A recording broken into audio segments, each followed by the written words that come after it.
Hello everyone, and welcome to Team 2's final review of Impossible Rescue.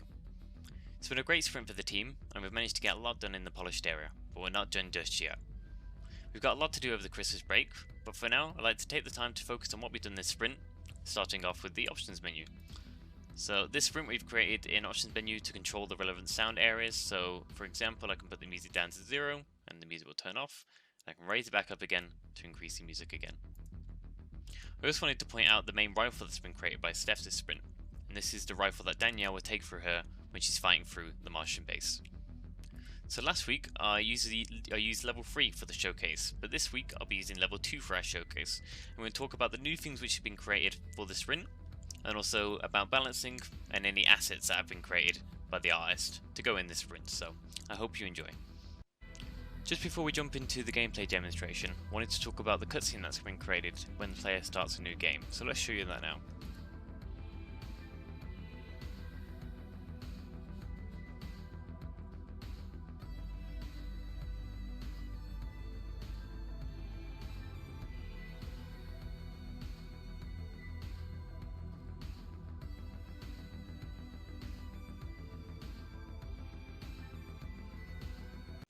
So at the start of every level, there will be a loading screen now, which is picked from one of our random pictures that we've selected, and also give you a tip in the top left. Here you see one of our overviews that were created as well, so based on some feedback from last sprint, you guys would love to have some overviews, so here one is, and these will play at the start of each level. I am detecting enemy presence up ahead. You remember where the trigger is, right? Don't forget I modified your barrel to shoot larger explosive projectiles too. Try the secondary trigger to fire them.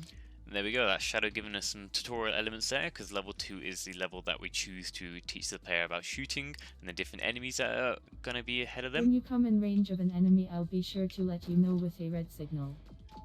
And there we go, that's Shadow just teaching us when we're in range of an enemy, she'll flash red. And that just gives the player another hint about where the enemies are and if they're going to get attacked. So you may have noticed this laser pointer that we've got from our gun now. So this was based on some feedback from last week about people not really knowing exactly where they're shooting. So to help the players out, they've got this lovely long laser pointer here that you can see will also turn red when we're facing enemies. So when you hover over an enemy, we'll get a red line instead of a green line. And this will just help us know that we're on target or not on target. So another thing from last sprint is that previously we had the line traces in to show the I guess the explosion distance, but now we've created this lovely VFX that will expand to the maximum explosion distance that the secondary weapon will deal, and then from there the player can then see that anything within the area will be destroyed. So let's carry on and try that again, shall we? Try shooting those barrels at the end of the hallway. They might drop some resources we can use. Perfect. So we have been working on a new movement system this sprint. Sadly, it's not been able to get it into the build at this point in time, but hopefully shortly into next sprint we'll get that done, and then that will help us with the game, making the gameplay feel a lot more fluid and less janky than it was before. So let's move on and kill these dudes. You may have noticed the point light that we've added to the enemies just to make them really clear exactly where they are, especially in the dark areas. And based on, again, some feedback from last week, lighting has been improved in some areas. There are areas that we'd like to keep fully dark just to create some suspense gameplay, but for most areas there is a soft light above most of the room, just to help the player know where they're going. So hopefully that is a lot better this sprint, and that is enjoyed more than what it was before. So let's carry on. This sprint I can actually ramble on about my variables too that I forgot to, well, I didn't get the chance to do sadly last sprint. So we've been doing a lot of balance in this sprint, so a lot of the enemy, or all of the enemies now, are balanced to be a tiny bit more difficult than what they were before, but not insanely difficult, and we've managed to ramp up the pace as the game goes on. So in level 4 these enemies are going to be a lot harder to kill than they are now. But to counteract that, obviously the player will have upgraded their equipment by then, so it will be sort of an even playing field, let's say. But it is actually up to the player what they want to upgrade, so I'm going to make sure I get enough salvage here from these barrels to make sure I can get an upgrade at the end. And then I'll show you what we've been doing in that area. So we're really happy to get this, I guess, extra mechanic in that wasn't in the brief originally.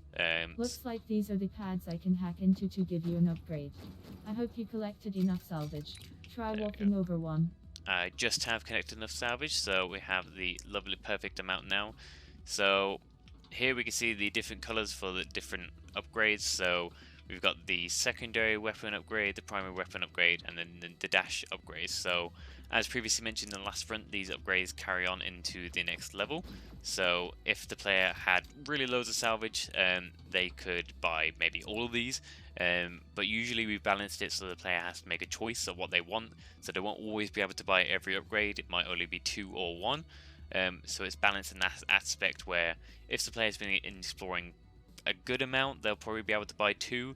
If they haven't really been exploring at all and destroying barrels, it's only going to be about 1 that they'll be able to upgrade.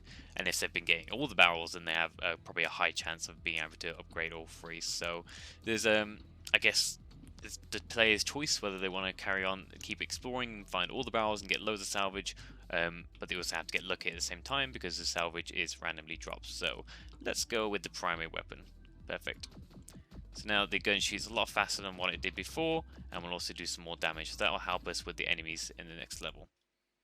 Speaking of enemies in the next level, level 3 is where we introduce the player to the moving enemies, and you'll also notice in a second when we load in the new meshes for the enemies. So I can see one trying to run towards me, so I'm actually going to skip this cutscene. And here you see the guys. There is many routes to take. You need to find me a terminal so I can open the door at the end of this room. Watch out though, there are more defenses in your way. So there we go, another heads up from Shadow here, and here we see one of their moving enemies shooting at us. So again, these are balanced to give the player a nice challenge. It's not just going to be static enemies that are going for them. So they obviously can shoot a lot faster, as you may have seen, but at the same time they are a lot weaker than the turrets. So I believe that's mostly what we've done this sprint. There obviously has been a lot of balancing and just general bug fixing that we've been doing, along with getting in the final assets for the other levels and a general UI overhaul. So as I said, it's been a great sprint this week for this team. A nice sort of a finishing off for the Christmas break. As mentioned at the beginning, some final things to do, and then we should have landed this game quite nicely. So I hope you've enjoyed our gameplay showcase, and thank you very much for watching.